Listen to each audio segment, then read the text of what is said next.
Hello, this is Michael Rager with Corporate Memory Solutions. I want to thank you for taking the time to watch this video. I'm going to put together some information that Margaret requested. We've been talking about how we can help Nexus and Chevron Nigeria upgrade their process manuals from big, giant, thick Word documents to something active that the users can get a better user experience. So I know that maybe all of you have not seen our product yet, so I'm going to do a 3 to 4 minute walkthrough, a high level of what the A2 software can do, what it'll look like, and I'm going to go ahead and highlight some of the things that we've done for Chevron and Nexus already and what we're looking at right now, and then some of the things we feel we need from you to complete this and make it better, so you guys can take it to Chevron and say, hey, look, we've got this great package, it's really going to make things better for you, and kind of go from there. So let me start. So this is the welcome screen. So this is, instead of finding the 3-inch thick manual, somebody will be able to go on to a pad, hopefully their phone at some time, and they'll be able to go ahead and look and pull this up. When they pull this up, they're going to be able to come into this welcome screen, and this is the welcome screen that we were looking at for you guys based on the information that was sent over earlier this year. So we looked at, there were 6 basic categories of processes. There were startup, shutdown, operations, temporary, emergency, and others. So it's completely customizable, so we can make it look good. If you guys think you want something different, we can go ahead and make it look a little bit different as well, but this is our companies right now. So what I'm going to do is I'm going to break you in. I'm going to bring you into the processes. I'm going to go in here to a process that we have a pretty good demo for, and this is for procurement. So what we hear in our process maps, we're going to take a process here, and we've got who's involved up top, we got what is done on the left, how it is done on the right, and we have why things are done up here at the top. Sorry about that, but here in the comments section we got it. This is a checklist, there's a scope, there's materials, all purchases, the objectives. So we think that all processes need to have who, what, how, and why. And one of the other things that we do is we add in hyperlinks to tools that allow people to become successful, and I'm going to highlight those in just a second. So we use something here called RACI. RACI is responsible, assist, consult, inform. So everywhere that you see the solid icon, that person is responsible for that step of the process, and you can see how responsibility moves from beginning to end. We also see where people will assist, people will consult, people are informed that things are moving through there and moving forward. We believe that if you can't explain something in 15 words or less, you probably have 2 steps, but occasionally there's something that there's something special with, and we have the ability to put in notes. Notes will go ahead and give us a little bit more information that we can supply in. There may be a valve that, we know that in this certain plant reacts a certain way at certain temperatures. We can put that information into this system as well. But if you notice here that the icon has changed from a triangle to a square, and what it says here is we've got a key control. So we have the ability to go ahead and highlight and change some things for as we see needed. Here we have the ability to either go up or down, like you may see in a Visio type diagram. If this happens, go to here. If this happens, go back. So we'll be able to do all of that up and down and kind of move from there. Alright, so let me take you through things in a little bit more detail. So here we go. We got the first step. We're going to evaluate the suppliers, and here it says maintain a list of approved suppliers. But it says here refer to this document. What we have the ability to do here is we have the ability to hyperlink to documents, templates, video, audio, other software, anything that can help this person complete this task. So here we go. We go ahead and say open this document with Excel. I'm not going to go ahead and open it, but you see we go ahead and click, boom, the document will open. The person can edit it, do whatever they would like to in it. One of the other things that we do here, I'm going to show you something we did for Emerson. Emerson wanted to highlight some of their videos, so they had a video web page, and boom, we just click on it. It took people right to their web page, and it actually went ahead and played the video for them. So we've got that, and that's some of the things that we're looking to do for you guys over there, because we see that right now, when I'm going to switch over to one of the processes we have from you, you're very good at what needs to be done. So the what side, the left side, is very well defined. But if you notice on the right hand side, there's not a lot there. And what we've noticed when we've gone through this document right here. It's 409 pages. We started going through the document, and what we noticed is you guys were very good at what needed to be done, but very poor at how. So we want to highlight the how. Alright, so we're going to show you that over here. But also, before we get in there, I want to highlight a couple other things that the system can do. We can look at the process from multiple views. They're all customizable. So we could go in here and highlight risks. So we say, hey, what are the risks associated with each step?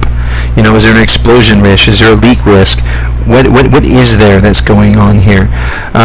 We have the ability to go in and, let's see, we're going to say competencies. This could be competencies, key performance indicators, anything else we want. Here's something we got for standards. Hey, what standard is this process compliant with? And what step gets us there? So it gives us the idea to kind of go in and go out and see what we've got going on there. So let's look at a little bit more here in the software. So we're going to go back to the original view.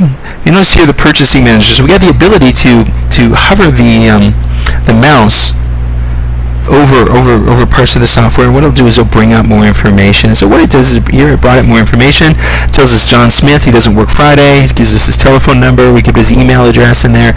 Everything that somebody needed to get a hold of John, you know, and kind of go from there. One of the other things we can do is we can pull up a checklist, and we'll click that up, and also open the checklist, and boom, here it is. It kind of comes up. One of the things I'm going to show you when I go into the software in the back end, I'm going to show you some things where we get a little bit more detailed checklist. We're going to be able to capture more information. But there we got to go from there. We're going to shut that down. But we're going to watch things move from beginning to end. So I want to go back to John. And let's say we hired ourselves a new purchasing manager. We bring them on board. Right now, you know, we bring people in. We expect them to have a good idea of what's going on and how things go on. And we have them, you know, shadow people, you know, mentor them as they learn their roles. But what if we had the ability to have them go in and identify every process where they have a responsibility? So as they're starting to learn what they need to do and how to do things, they've got this fallback thing, and they do not have to walk through a plant and carry a 3-inch thick 3-ring binder.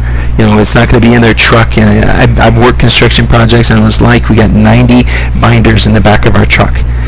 What if we can eliminate that and just make an electronic format and kind of go from there? So now we see everything that you know, the person here, John Smith, is responsible for. We can see his other involvement. You know, here's where he's consulted. Here's where we assist. You know, does he own any processes? Is he the approver of any?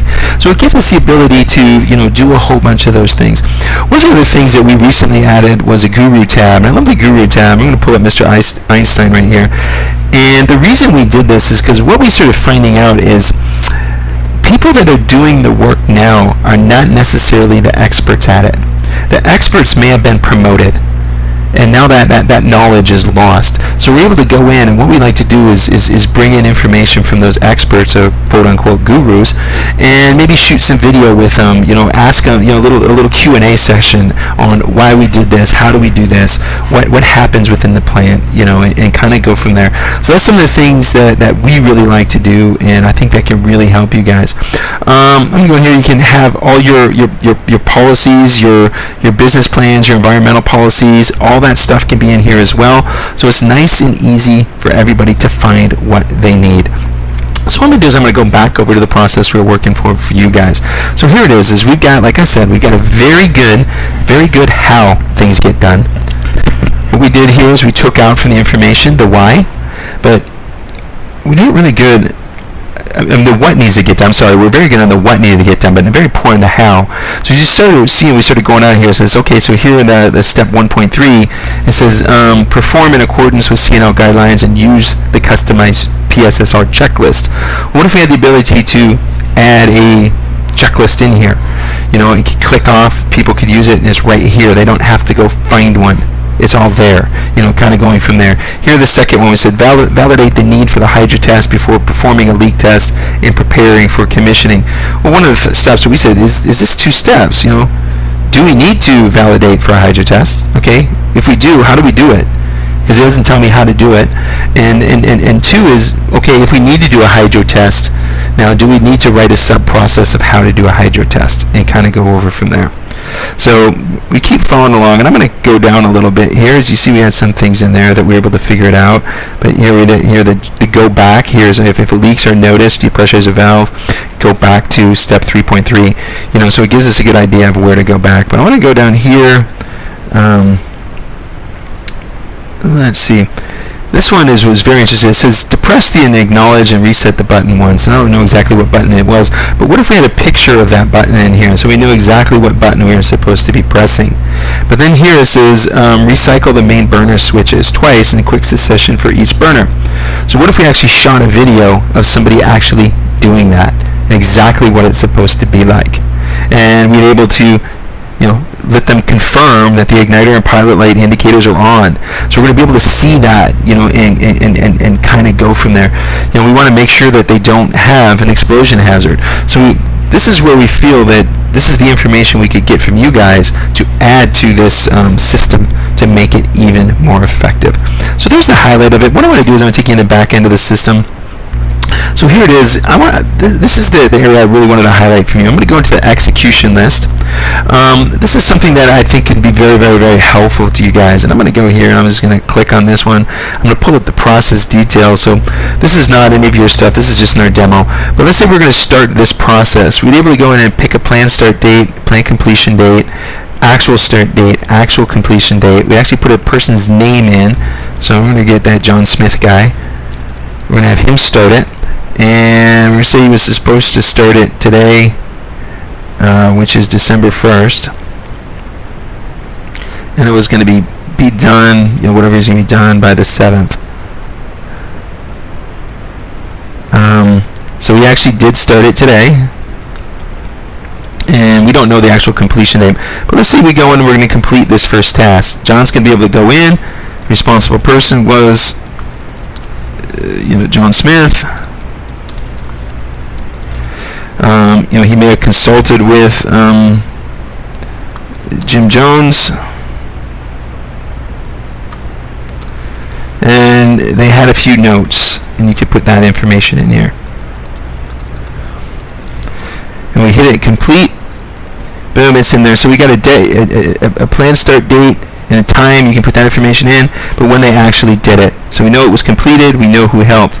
Well, what if we come up and we had an issue? So we're able to go in here, raise an issue.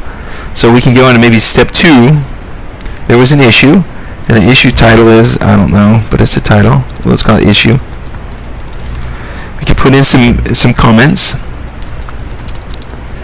This is wrong. We can say our supplier is there to fix it. And let's say we don't want this thing to go any further until it's fixed. We could go ahead and check that, or we could go ahead and just let them go ahead and move forward. We may be able to go in and close the issue, so the closure gets issued. Here, John Smith comes in and he fixes it. And let's say it takes him 2 days. He fixes it on the 4th. Had to order new part. So now we know why an issue happened, we know how long it took to fix it, and that information is there, and boom. So now we started keeping that information. So we're going to be able to go ahead and go back in and, get the issues and see how quickly things go. I wouldn't do this for every process, but I think some of the major stuff, it would really help. I think it's a lot more important and a lot more effective than using a checklist.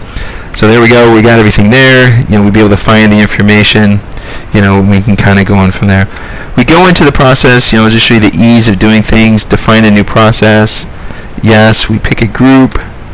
We give it a title. Here we put in the why. Next. I think I already used that. The process already exists. Change the reference. So there it is. So again, what is done? How do we do it? And what is done? How do we do it? And go to the next step. We'll pick out who's in the role. we add them, and you know, there they go. We can move them into the process. Who's responsible for this task? We'll say the buyer. Who's responsible for this task? We'll say our designer. Boom. We consult with the client, and here we inform the client. Okay. Next.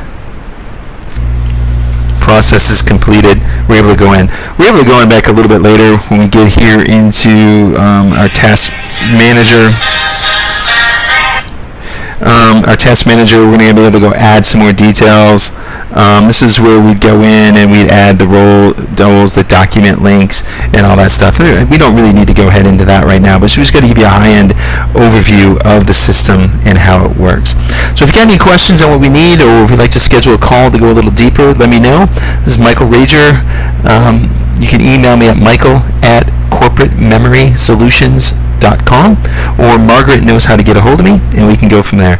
So what we really want to get from you guys is we can get a few, a little short video here, a little photograph here or there, and we can make things very specific for what Chevron would like to see, and see if we can make that happen. So thanks a lot. I hope you guys have a great day, and we'll talk to you soon.